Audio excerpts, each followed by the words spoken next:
Segundou e tem episódio especial. Sim, senhores, aqui quem fala é seu host de sempre, Paulo Raposo. Tá começando mais um Comentando no QG e, cara, eu não ia falar sobre esse filme, juro, eu não ia falar, ia me limitar no meu comentário de Instagram, mas não dá.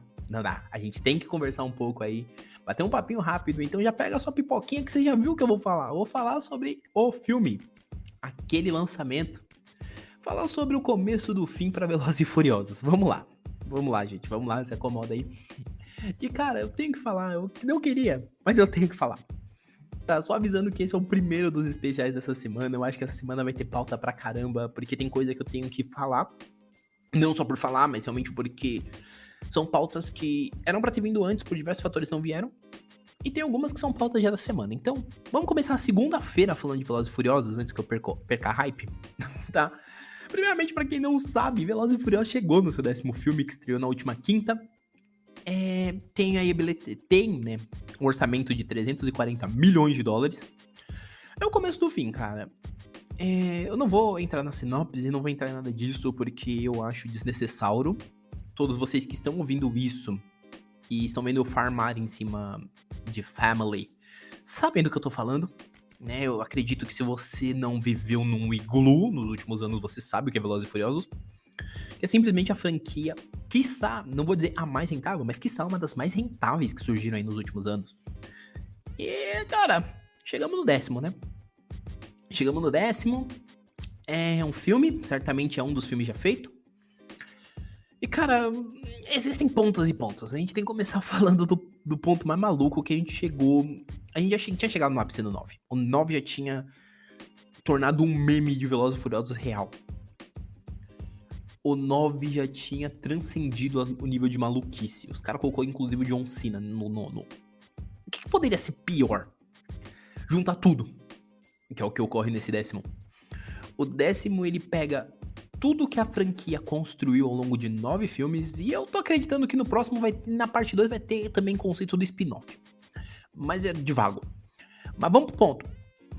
A franquia pegou tudo que a série tinha, desde o primeiro filme, ela enrolou, englobou numa bola gigantesca, puxou um fiapinho e falou, esse fiapo aqui é o roteiro, essa bola gigantesca é tudo que a gente tem que trabalhar. Porque, cara, é um filme que, pra quem curte filme de ação, pra quem curte filme de brucutu, essas coisas, é maravilhoso. Pra quem tá pensando em qualquer coisa que não seja um filme de carros com explosões e o máximo de bobajada possível, você vai ser um pouco decepcionado, se bem que o público de Velozes e Furiosos ir no cinema esperando qualquer coisa que não seja bobajada, carros e family, você tá equivocado. Irmão, você tá muito equivocado, você tá muito fora do personagem. Mas voltando, uma coisa que eu achei interessante, eu já quero destacar aqui, é que os caras ainda conseguiu achar um fiapo de roteiro pra se puxar com base no episódio 5. Então isso pra mim já é muito bom.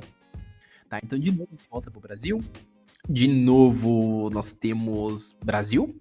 De novo nós temos música brasileira na trilha sonora, que no caso seria a Ludmilla, que inclusive aparece numa das cenas. Eu tô falando muito assim porque, cara, não tem muito o que eu falar e eu não quero dar spoiler e estragar a sua experiência, se bem que carros, explosões, Vin Diesel falando de família. É isso.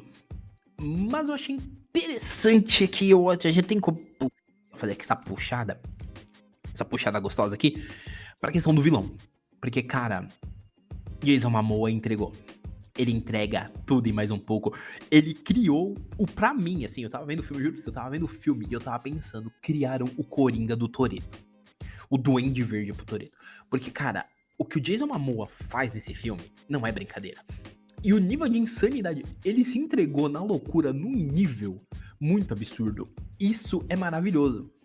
E até vou puxar algumas coisas aqui de referência de pessoas que eu vi, né? Porque eu vi alguns vídeos e tal. E é um exemplo do que, por exemplo, o PH fala no vídeo dele. Isso aqui é o Cinema 2. Esse Cinema 2 ainda não existia. Esse filme começa a fazer existir. Porque é muito absurdo. O nível que as coisas vão para padrão Velozes e Furiosos ainda tá um pouco na normalidade.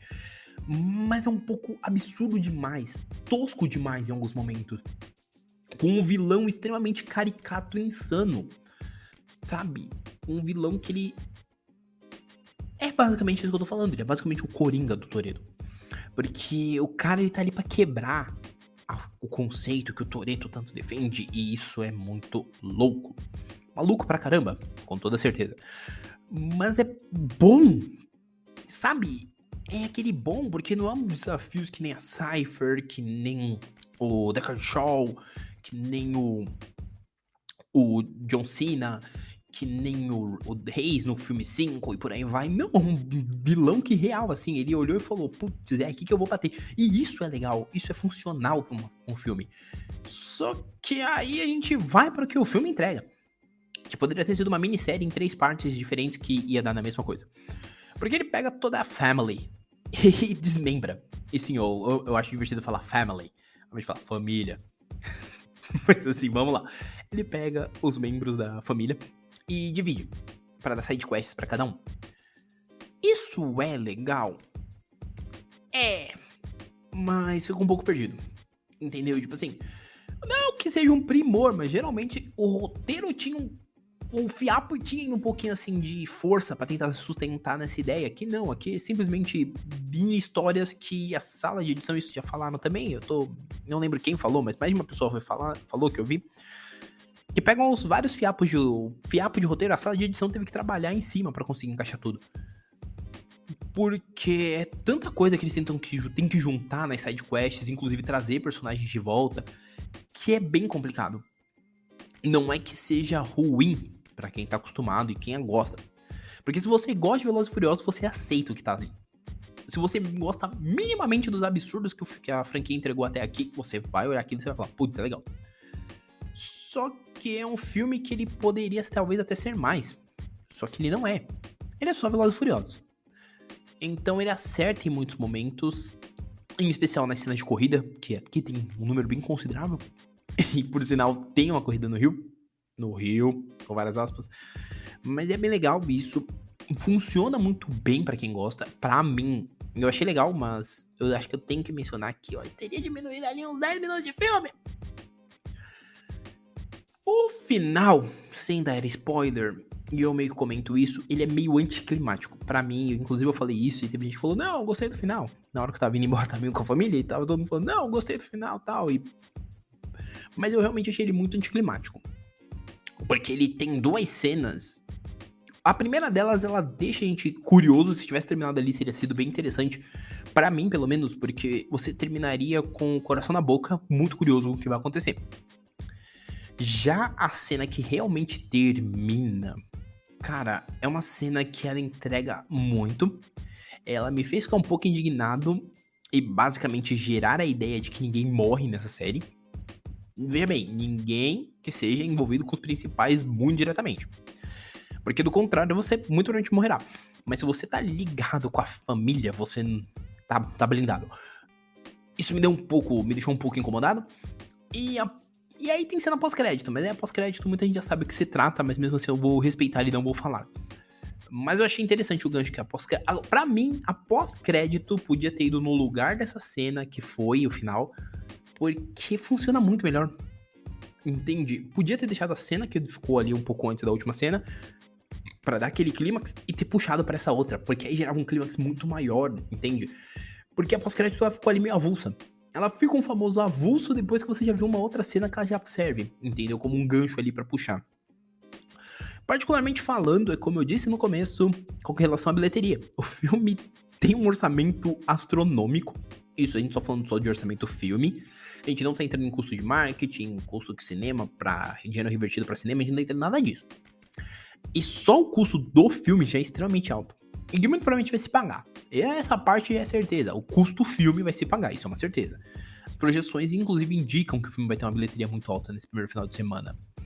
Mas resta saber se o filme vai atingir a marca do 1 bi, porque ele precisa literalmente atingir 1 bi para começar a ser rentável. Então, assim, eu torço muito para que ele atinja, porque é um filme para fã de Velozes mesmo. Só que aí a gente entra num ponto. Tem a parte 2 programada para sair aí em 2025. E rezam as lendas que o Vin Diesel quer fazer uma parte 3, o que eu torço pra ele não fazer, porque esse filme claramente já deixou muito claro que não tem como caber uma parte 3 aí. 2 partes, tá lindo, maravilhoso, cheiroso. perfeito, não preciso de uma parte 3. Porém, tá, que fique muito claro, porém, se ele fizer uma parte 3, obviamente todo mundo vai parar pra assistir. Eu incluso. Mas assim, de uma forma geral, inclusive foi um motivo que eu dei 4 estrelas, porque eu não posso chegar e falar assim, pô, eu acho que toda série ali tem uma constância entre 3 estrelas e meia e no máximo ali 4 estrelas e meia, que eu falar, putz, esse não merece. Cara, se eu aceitei bobajada de 9 filmes desse, não vai ser o 10º que eu não vou aceitar. Entendeu? Vou ser mais chato e criterioso com o passar do tempo? Com toda certeza. Mas a bobajada a gente tá aceitando e aqui tem muita. Aqui tudo é elevado à 20ª potência, tudo se torna muito melhor, então assim, eu recomendo bastante. É aquilo que já falaram, eu acho que assim, o 9 ele já tinha chegado num limite muito grande a ponto de tornar um meme que a gente sempre falou como um meme real. Então, pra mim, eu acho que o 10 ele só não é talvez melhor e tudo mais por conta disso, mas sim, ele aposta muito alto. Ele entrega um vilão que é extremamente bom. E quando eu digo que ele entrega um vilão extremamente bom, sendo muito honesto, o que o Jason Momoa entrega nesse filme, eu acho que dificilmente a gente vai ter. Se a gente puxa a saga inteira, eu acho que nem um vilão do spin-off, né, que é o Idris Elba, ele entrega. Porque, cara, é muito surreal, e só vocês assistindo pra vocês entenderem. Mas é um filme que, sim, eu recomendo que você veja no cinema, se você for muito fã, ou se você tá muito envolvido com a saga. Do contrário, espere chegar no streaming, tá? E aí é basicamente isso. Para o primeiro especial da semana é isso, tá?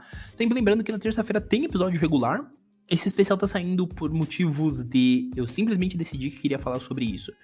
Então tá aí pra vocês. Pra quem tava com saudades, voltamos com os especiais.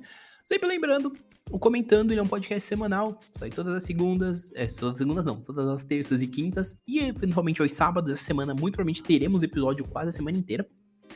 Tá? Teremos na segunda, teremos na terça, teremos na quarta, teremos na quinta, teremos na sexta. Tem muito provavelmente no sábado. Eu tô falando sexta, mas eu sei que segunda e terça já tem. Inclusive esse é o de segunda, o de terça já tá gravado. Quarta e quinta também, porque o episódio que seria na quinta ele vai pra quarta. E o episódio de quinta é uma outra coisa que... enfim. Basicamente isso. Mas sim, eu peço que vocês continuem aí. Além disso, eu vou só voltar no de sempre. Indiquem o podcast para um coleguinha. Se vocês indicarem, eu vou gostar muito, ficar muito feliz, muito radiante, muito alegre. E além de tudo isso, eu também peço para que vocês não deixem de me seguir nas redes sociais, de ir lá comentar o que vocês acharam do episódio. Tem essa aba de comentários aqui no Spotify, assim como também tem meu e-mail. Minhas redes sociais estão todas aqui. E esse episódio provavelmente terá algum trecho, né, no dia que ele sair, para que a galera que nunca ouviu ouça esse trecho e venha dar uma conferida. Mas assim, lembrando sempre que o podcast está nos principais agregadores, Google, Deezer, Google Podcast, Deezer, Apple Podcast, Amazon Music e Spotify. Então assim, você pode ir no principal agregador de sua preferência e ouvi-lo, tá bom? Mas por hora é isso, um abraço e nós fomos!